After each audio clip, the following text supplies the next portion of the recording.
আমাকে ভালো না বেসেও থাকা যায়, অবহেলা করে দুঃখও দেয়া যায়।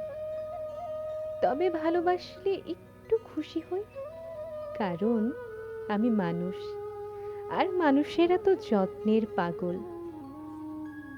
আমি চাই না বাহারি কিছু বা বড় কোনো দাবি, চাই না নাম, খ্যাতি কিংবা দামি উপহার। শুধু চাই একজন থাকুক যে ব্যস্ততার মাঝেও আমায় মনে রাখে। ভালোবাসা আমার কাছে কোনো গল্প নয়, এটা অনুভব, যা সময়ের ভেতর নিজেকে গড়ে তোলে।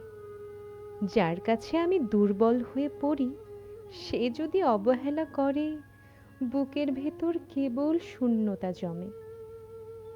তুমি ভালো না বাসলেও চলবে, তবে উপেক্ষা করো না, কারণ একটা সময় পরে অপেক্ষা করা মানুষগুলো একা হাওয়া হয়ে যায়।